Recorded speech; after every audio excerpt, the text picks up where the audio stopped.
habis mandi berwudu, habis itu saya berdoa, ya Allah tenangkan hati saya, di rumah juga tenang, sehingga saya menyampaikannya dengan tenang.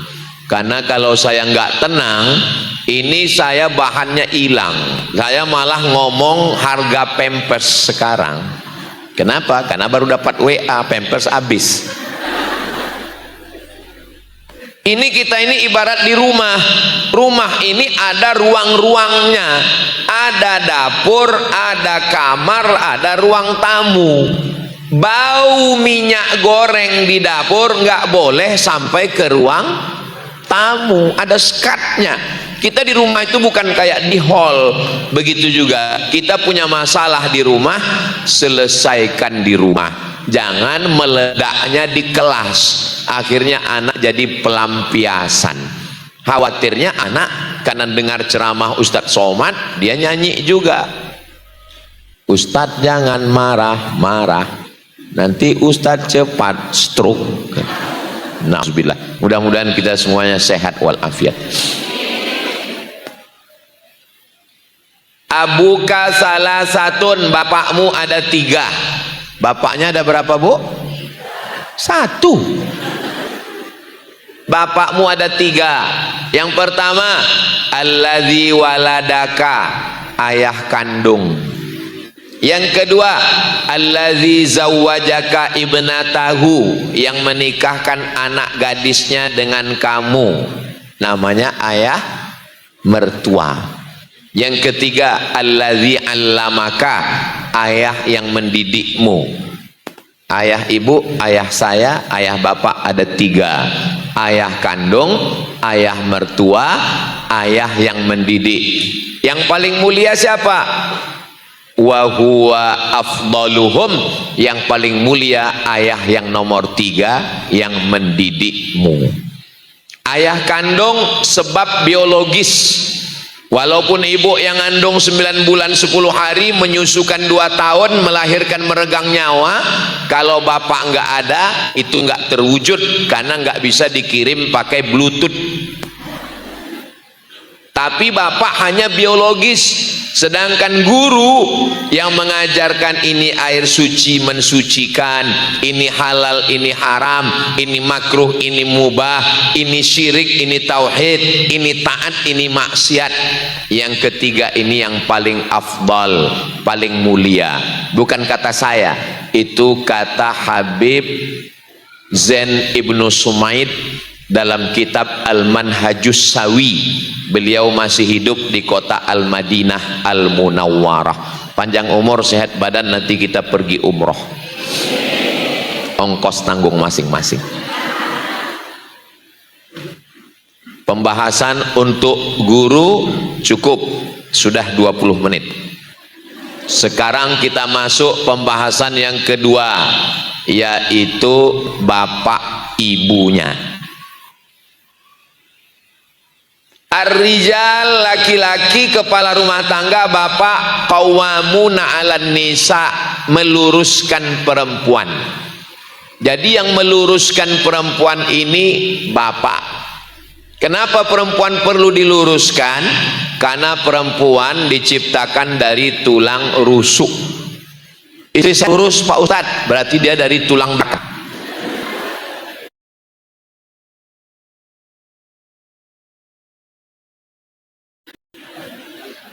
Kata Nabi, khuliqatil mar'atu min dila', perempuan diciptakan dari tulang rusuk, a'wajuha a'laha, tulang yang paling bengkok, yang paling atas. Maka kalau ada orang setiap pergi makan pesan sup rusuk, itu berarti dia lagi nyari tulang rusuk, sup iga bakar. Jadi ibu sama bapak mesti bekerja sama. Laki-laki melindungi perempuan atau perempuan melindungi laki-laki? Memang yang paling selamat nggak usah jawab, memang diam aja, karena dijawab pun nggak ada yang benar. Laki-laki melindungi perempuan, Pak Ustadz. Perempuan tulang rusuk. Tulang rusuk menjaga hati. Karena kalau nggak ada tulang rusuk, na'udzubillah, tabrakan hatinya hancur berkeping. Jadi yang hati itu laki-laki, yang tulang rusuk itu perempuan. Sekarang saya tanya, laki-laki jaga perempuan atau perempuan jaga laki-laki? Terlalu cepat berpindah jawaban. Ibu tulang rusuk yang bengkok menjaga hati. Kenapa bapak punya percaya diri? Karena ibu menutupi aib-aib dan cacat mereka. Kalau ibu jahat, ibu posting di Facebook, Instagram, Telegram, selesai masalah dunia. Makanya banyak orang menjelek-jelekkan pasangannya, apalagi kepada anak. Jika anaknya bertanya, papa itu gimana, ma? Dia adalah pangeran yang dikirim Allah. Dari mana? Dari neraka jahanam.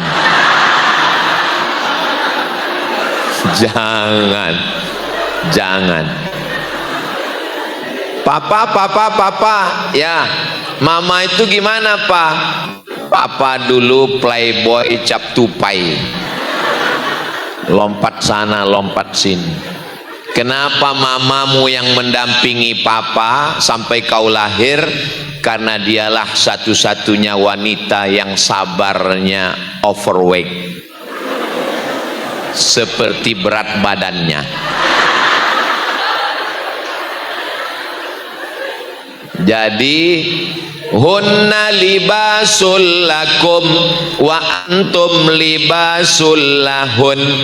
Perempuan jadi pakaian bagi laki-laki. Saya kenapa pede datang kemari? Karena pakaian saya 3 lapis. Yang pertama singlet, yang kedua baju koko dengan tulisan kaligrafi UAS, ujian akhir semester. Dan tadi karena bawa motor pakai jaket kulit 3 lapis. Kenapa jaketnya nggak dipakai? Takut panas berkeringat. Saya pede kemari karena pakai pakaian. Kenapa lama baru datang kemari? Karena kepala buka, maka ditutup lagi kepala. Allah mengatakan dalam Al-Quran, yang jadi pakaian itu siapa? Hunna, perempuan, libasul lakum, laki-laki ditutupi pakaian. Pakaiannya siapa? Pakaiannya perempuan. Fungsi pakaian apa? Kalau panas jadi dingin, kalau dingin jadi hangat. Saya kepanasan ini, kena matahari, saya pakai pakaian jadi dingin. Kebetulan di Maroko lagi musim salju, kedinginan, pakai pakaian jadi hangat. Bapak mungkin lagi sedang susah, lagi sedang galau. Alhamdulillah Pak Ustadz, saya ini lagi susah. Sekarang alhamdulillah saya tenang. Kenapa Pak? Karena istri udah pulang kampung. Kalau bisa dia di kantor ditekan atasan, di jalan dia macet kena tilang, dia menemukan ketenangannya di rumah. Maka di rumah dia berkata, baiti jannati, rumahku adalah surga. Kalau saya lihat dari wajah bapak-bapak ini adalah suami-suami yang berada di taman-taman surga. Karena wajahnya tenang. Memang susah kita membedakan antara tenang dengan takut, itu beda-beda tipis. Tapi kalau saya lihat dari senyumnya yang cerah, ini wajah-wajah jamaah yang bahagia, nggak punya masalah dan nggak punya utang. Mudah-mudahan yang ada utang segera lunas utangnya. Banyak juga ternyata. Ibu sama bapak duduk bersama, anaknya qurrata a'yun, sejuk dipandang mata, menenangkan hati dan jiwa. Mama, ya, gimana jumpa dengan papa dulu? Nggak usah nanya-nanya, banyak nanya itu Bani Israel. Papa, papa, papa. Ya, gimana papa ketemu mama dulu? Papa nggak pernah nyari mama, mama pun nggak pernah nyari papa. Terus yang mempertemukan siapa? Security. Aku tak pernah mencarimu, kau pun tak pernah mencari aku. Allah yang mempertemukan kami. Ibu datang dari dapur bawa teh manis, so sweet my honey. Mudah-mudahan keluarga kita semuanya sakinah, mawaddah, warahmah. Bapak masuk kerja jam 8, berangkat jam 6, takut macet. Sampai siang isoma, istirahat, sholat, makan jam 12, jam 1. Sampai keluar kantor jam 4, pulang ke rumah macet jam 5, jam 6, mandi, sholat maghrib, makan, sholat isya jam 8. Bapak tinggal punya kesempatan dengan anak istri cuman 2 jam, jam 9, jam 10. 2 jam itu mesti full time. Jangan sampai sudah dari pagi nggak ketemu, sampai di rumah 2 jam itu pun untuk Instagram, Facebook. Apalagi kalau sudah buka handphone, Facebook datang menyapa. Apa yang Anda pikirkan? Scroll. Ustadz Abdul Somad ini ceramah pandai, tapi Ustadz sendiri pun kami lihat jarang di rumah. Saya jatah Banten setahun sekali, gabung dengan Jakarta. Berarti saya datang ke Banten ini Jumat, Sabtu, Ahad, Senin. Senin saya pulang. Saya di rumah Selasa, Rabu, Kamis. Selasa saya jadi seorang ayah yang anak pergi sekolah, yang gendong anak. Jadi jangan Bapak Ibu bayangkan saya di rumah ustadz juga, lalu saya pakai peci, koko, kumpulkan anak istri, ya ayyuhalladzina amanu. Enggak begitu. Kemarin malam saya diajak ustazah belanja. Ayo kita belanja, beli minyak, beli teh, beli kopi, beli roti, beli semua. Oke. Berangkat berdua. Sampai di tempat belanja, saya pakai masker, pakai topi. Langsung datang security, Pak, buka topinya, nggak boleh belanja di sini pakai topi.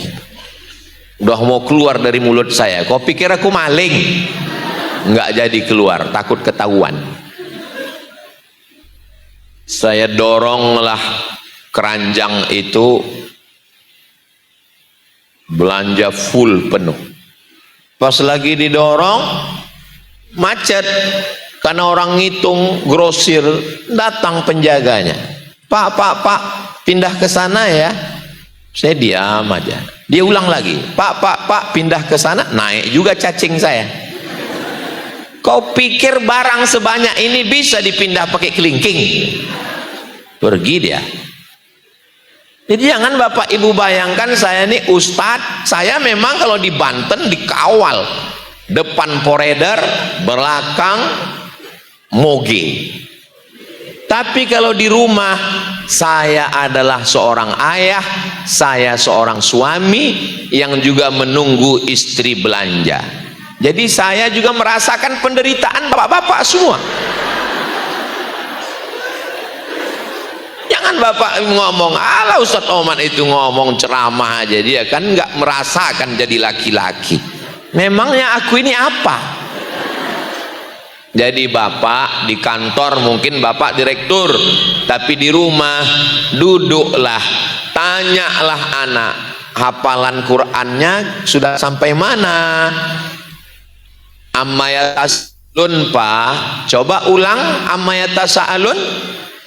Kalau anak mau ngulang amma yatasa'alun, jangan lupa buka Quran digital. Takutnya anak macet kita nggak nyambung, ketahuan kita. Sebentar ya, sebentar. Baca. Amma yatasa'alun anin naba'il azim alladhi hum fihi mukhtalifun alam naj'al ardo, kalah, salah, kalla saya'lamun. Dalam hati dia, oh papa ternyata sambil buka WA pun bisa ingat ya. Hebat papa saya ini, padahal dia buka WA tapi dia ingat hafalan kuat, padahal kita ya wadduha juga paling tinggi alam nasroh. Itu untuk menjaga harkat martabat kita sebagai laki-laki, Pak. Cukuplah harga diri kita hilang di hadapan mamanya, jangan di hadapan dia hancur juga. Nah, datang anak bawa rapor nilai, papa nilai adik bagus, nilai adik, kita sibuk juga lagi. Kapan dia mendapatkan kasih sayang kita? Ibu di kantor mungkin kepala dinas, kepala badan, kepala bidang. Ibu mungkin anggota DPRD, dokter spesialis, tapi di rumah ibu adalah bidadari surga yang baru turun dari pohon jengkol. Ibu datang dari dapur bawa teh manis, bawa ubi goreng, suguhkan ke suaminya. Airnya sama, kompornya sama, termosnya sama, tapi rasanya beda, besti. Kenapa? Karena ini bicara masalah rasa. Coba lihat meme yang ada disebar di TikTok, di Facebook, di media sosial. Ini istrinya, ini selingkuhannya. Mohon maaf. Orang semua heran, kenapa istrinya seperti bintang di langit? Kok bisa dia jatuh cinta sama perempuan yang beginian? Semua netizen berkomentar dengan netizen yang maha benar dengan komentarnya. Kok bisa sih jatuh cinta dengan keset kaki? Apa yang terjadi sebenarnya? Dijawab oleh dokter Boyke. Apa kata dia? Kenapa laki-laki itu berselingkuh dengan perempuan yang jauh lebih jelek? Kenapa? Karena dia menemukan powerful. Dengan istrinya dia merasa teraniaya. Dia merasa nggak punya harga diri, nggak punya apa-apa. Saya bukan membela laki-laki yang berselingkuh ya. Jangan potong video ini. Makanya kalau nonton jangan potong video 1 menit yang dipotong di TikTok. Tonton channel asli Ustaz Abdul Somad Official, subscribe, like, share, and comment. Saya tidak membela kesalahan. Saya hanya mengambil komentar. Laki-laki dia perlu power, dia perlu kekuasaan, maka berikanlah kekuasaan itu kepada dia. Ibu ngomong sama dia, papa memang aku ini pejabat orang kaya, tapi di rumah ini kaulah imamku sayang. Memang mobil rumah itu atas namaku, STNK, BPKB, akte notaris, tapi jangankan surat-surat itu, nyawa ini milik kamu. Satu-satunya kesalahanku dalam hidup ini cuma satu. Apa itu, Dek? Mencintaimu. Sehingga dia keluar dari rumah itu merasa dialah rajanya. Ini hari ini saya juga menjadi juru bicara laki-laki yang teraniaya. Lama ini nggak ada di sini. Ini yang saya ceritakan ini terjadi di planet Mars, Merkurius, Neptunus, dan Pluto. Kalau yang ada di sini ini semuanya baik-baik semua. Yang saya ceritakan ini hanya lebih menguatkan hati kita semua, insya Allah. Tapi ketika seorang istri meremehkan suaminya, menganggapnya Allah upil, malah di depan anak memanggil suaminya, sini papa sebentar. Ada apa, Ma? Kebetulan ini kan akhir tahun, jadi mama mau bayar zakat, Pak. Kamu kan salah satu asnaf fakir miskin.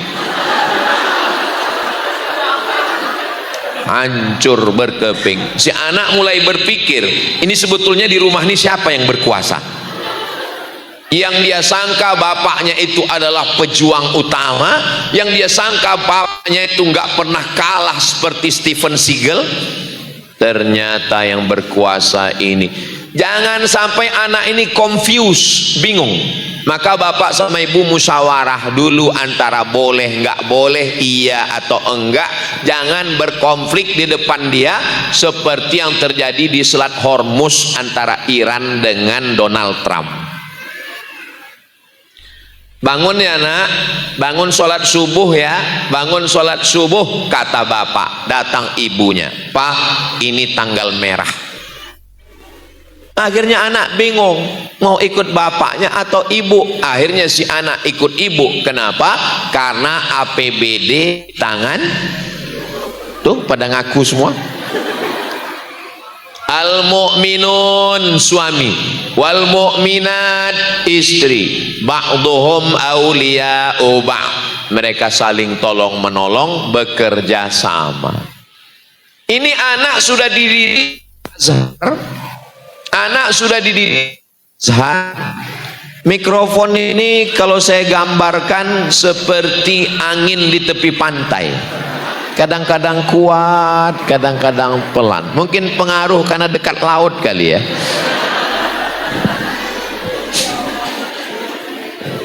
Sampai mana tadi, lupa bahan. Anak sudah dididik di Al-Azhar, bajunya panjang, jilbabnya panjang, bajunya longgar, nggak transparan. Tiba-tiba ibunya pakai celana anaknya, nama celana legging, sempit, menjerit minta tolong. Si anak bingung. Kata ustazah di Al-Azhar, kita nggak boleh pakaian sempit. Mama kok gini ya? Makanya saya senang sekali, ternyata di sini orang tua punya ikatan dan pertemuan kajian sebulan sekali untuk seragam antara orang tua dengan guru. Di sekolah diajarkan di sini anak celananya panjang. Tiba-tiba sampai dia rumah dia lihat bapaknya pakai celana pendek terus. Hitam-hitam si tampuk manggis, sudahlah hitam lutut berkudis. Si anak bingung.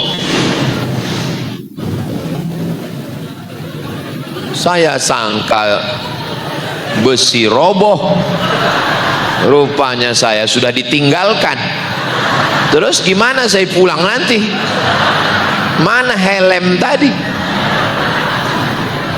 Ternyata tidak selamanya persahabatan itu abadi. Jangan terlalu akrab dengan orang motor. Ada masanya dia meninggalkan kita, Bu.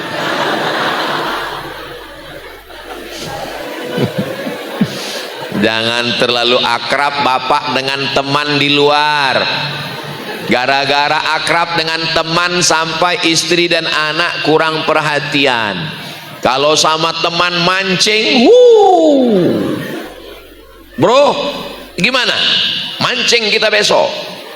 Kalau sama teman touring, bukan main. 3 hari mau touring, helm sudah dipakai. Ingat, teman akan meninggalkan kita. Itu contohnya. Tinggal sebatang kara. Saudaraku yang dimuliakan Allah Subhanahu wa Ta'ala, kalau sampai masanya bapak tua, bapak stroke, bapak sakit, bapak mati, maka yang memejamkan mata bapak adalah belum tentu juga berani istri. Kalau bapak di ruang ICU, siapa yang nyuapkan bubur ayam? Istrilah yang dengan setia. Papa, kalau bapak baik. Tapi kalau bapak nggak baik, apa kata dia? Hari pembalasan. Dulu waktu masih sehat sombongnya. Saya lihat ada senyum kepuasan di wajah mereka. Hati-hati Pak, waspadalah. Mudah-mudahan bapaknya baik, ibunya baik, anak-anaknya jadi baik. Handphone. Kenapa handphone Ustadz? Lihat handphone Ustadz Somad. Langsung kebuka kan? Nggak pakai password. Kalau saya, jangan tepuk tangan dulu, tunggu. Kalau saya pulang ke rumah, ini handphone nggak dibawa ke toilet. Handphone ini letak aja di situ. Ustadz nggak takut dilihat ustazah, kan sudah saya hapus.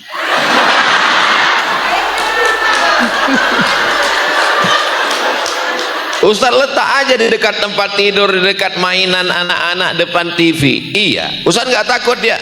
Kan dari jauh saya lirik-lirik juga. Isinya nggak ada apa-apa. Semua nomor yang masuk nggak ada nama, nggak boleh diangkat. Karena kalau kita angkat, ternyata video call, dia screenshot, dia share. Kalau kita angkat, kita balas sekali, oke, wassalam, bisa dilanjutkan oleh AI dengan pembicaraan macam-macam. Tapi dengan ini Bapak juga bisa alasan, mana tahu tertangkap. Ini kok gini? AI mah. Saudara yang dimuliakan Allah Subhanahu wa taala, mudah-mudahan Allah menjaga hati kita semua. Saya bilang ke ustazah, aku pergi ke Jakarta, ke Cilegon, ke Banten, ke Serang dari hari Jumat sampai hari Senin. Hari Senin aku pulang. Aku ini berdakwah, aku ini enggak macam-macam. Aku ini bukan laki-laki yang sempurna. Aku ini seperti kain pendek, ditarik ke kepala, kaki terbuka, ditarik ke kaki, kepala terbuka. Tidak ada kesempurnaan pada diri saya. Begitu juga dengan bapak. Bapak bukan laki yang sempurna, ibu juga bukan perempuan yang sempurna. Tapi kalau kita berdua, insya Allah Allah menurunkan rahmat dan kasih sayangnya, sehingga kita bisa berkasih sayang karena Allah, insya Allah. Amin. Anak itu ada karena ibu sama bapak berkasih sayang. Betul? Kalau ibu sama bapak kelahi, mungkin ada anak itu?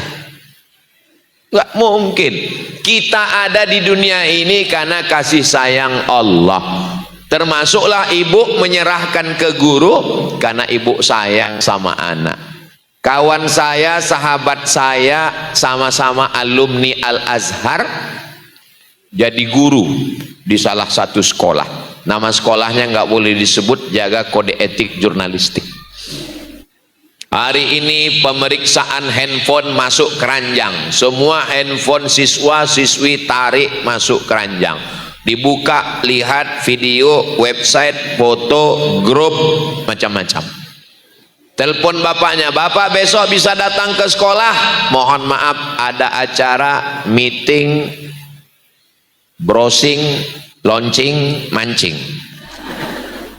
Ibu bisa datang? Ibu insya Allah mewakili bapak. Oke, dikasih tahu, Bu, kami sudah periksa handphone anak ibu ini, kelihatannya kurang diperhatikan. Apa yang dia lihat, apa yang dia kirim, apa saja, siapa temannya.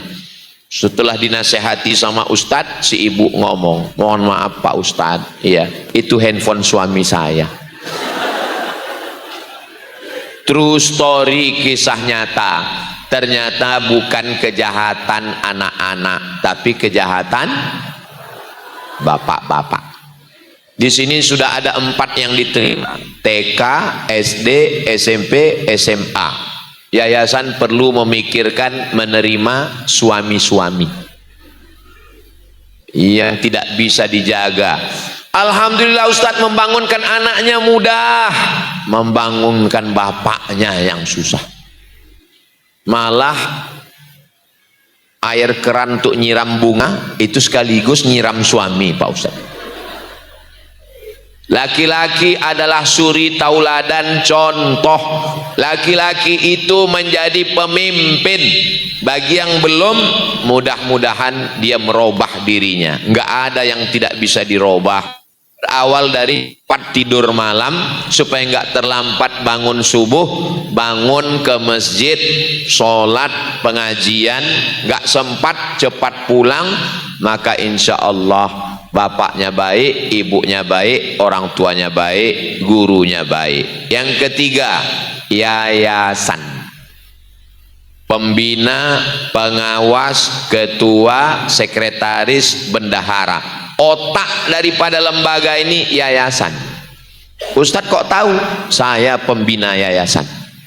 Sebulan sekali ngumpul, setiap divisi ngasih laporan. Divisi TK, divisi SD, divisi SMP, divisi SMA, divisi laundry, divisi asrama, divisi sosial media, divisi keuangan, kumpul. Tidak semua orang berani menyampaikan pendapat, takut pembina pengawas tersinggung. Bagaimana caranya? Tulis di kertas, masukkan ke dalam kotak laporan. Bebas, kotaknya terbuka 24 hours. Ternyata habis makan nasi goreng ini lancar bahasa Inggris. Silakan siapa yang mau masukkan kertas, silakan. Nanti di jadwal pertemuan bulanan dibacakan kertas satu-satu. Kenapa Ustadz Somad itu orangnya sombong sekali? Hah? Sombong. Gak pernah mau salaman sama perempuan dan tidak mau senyum. Dijawab, klarif supaya tidak menimbulkan fitnah. Tentang masalah keuangan, tentang masalah transparansi, tentang masalah aturan. Kenapa kami tidak boleh menjenguk anak kami 3 bulan pertama? Alasannya supaya memutus kontak pikirannya dengan rumah, supaya dia masuk pondok betul-betul ruh dengan jasad. Jangan sampai jasadnya di pondok tapi ruhnya masih di rumah, sehingga dia susah ngapal Quran. Alhamdulillah setelah dijelaskan, orang tua maklum, orang tua faham. Gak bisa kita buat aturan karena ini bukan robot. Yayasan ini membawahi 3.000 orang. 3.000 orang ini punya ayah 6.000, punya ibu 9.000, punya kakak, punya keluarga, punya tetangga. Jadi sebenarnya yayasan ini kelihatannya saja membawahi 3.000 siswa, tapi sesungguhnya dia adalah 6.000, 9.000. Ini lembaga-lembaga begini menjadi objek sasaran di pilkada dan pileg. Yayasan besar seperti ini juga nanti akan didatangi oleh petugas pajak. Yayasan besar ini juga menjadi sorotan LSM, Lembaga Swadaya Masyarakat. Pers, wartawan juga akan mencari-cari berita. Kalau di yayasan ini ada berita baik, sebarkan keluar. Tapi kalau ada yang kurang baik, bicarakan ke dalam, musyawarahkan. Jangan menjadi objek konsumtif, karena masyarakat sekarang dikit-dikit share, dikit-dikit viralkan. No viral, no justice. Padahal kalau yayasan hancur, sekolahnya ikut hancur. Kalau kita berkelahi, berkonflik, menang jadi arang, kalah jadi abu. Nggak ada yang menang. Anak kita pindah sekolah, sekolah jadi rusak, guru berkonflik. Tapi alhamdulillah saya lihat tadi waktu ngobrol, ada pertemuan bulanan, ketemu dengan wali murid, ini ibu ketua yayasan, ini wakil ketua yayasan, ini kepala TK, ini kepala SD, ini kepala SMP, ini kepala SMA, duduknya barengan. Saya bisa mendeteksi insya Allah lingkungan ini sehat insya Allah. Tapi kalau sudah acara besar ditanya, mana ketua yayasan? Mohon maaf berhalangan. Mana kepala sekolah? Sudah seperti Tom and Jerry. Alhamdulillah, mudah-mudahan Allah menjaga hati kita semua. Guru sudah, wali murid sudah, yayasan sudah. Yang keempat adalah pemerintah. Walaupun pemerintah sekarang tidak hadir unsur yang keempat ini karena perizinan dari Diknas. Diknas mengawasi bagaimana akreditasinya A atau B, baik, tidak baik, atau memuaskan. Ini semua mesti ada hubungan baik. Orang-orang yang datang kemari manusia. Manusia dari Diknas itu dijelaskan, Pak, ini lembaga pendidikan non-profit, ini murni untuk kebaikan bangsa, ini di bawah yayasan pendidikan. Pendidikan di sini Islam, ini ada agama, paling tidak 5 pelajaran: akidah, fikih, akhlak, Al-Quran, dan yang terpenting diantaranya juga bahasa Arab, karena Quran pakai bahasa Arab, hadis pakai bahasa Arab, dan sholat pakai bahasa Arab. Baca Quran memahami maknanya, sehingga orang yayasan paham. Yayasan membantu negara, kan negara nggak sanggup buat sekolah negeri. Indonesia ini nggak sanggup untuk menyediakan lembaga pendidikan. Berapalah yang sanggup ditampung oleh negeri? Nggak banyak.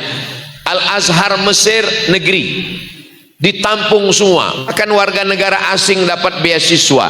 Tapi Indonesia tidak sanggup. Kenapa nggak sanggup? Ya nggak tahu. Lalu siapa yang bantu Indonesia? Yang membantu pemerintah adalah yayasan. Maka yayasan jangan ditekan, yayasan dibimbing, yayasan dibina. Kalau ada yang nggak paham untuk berurusan dengan komputer digitalisasi, memasukkan file-file, kirimkan 1 orang. Assalamualaikum Bapak Diknas. Waalaikumsalam. Ini guru-guru kurang ngerti masalah upload file, bisa dikirimkan? Bisa. Kalau kemudian yayasan juga mau guru-gurunya di-upgrade ilmu pengetahuannya, mintakan pakar-pakar, profesor, ahli pendidikan.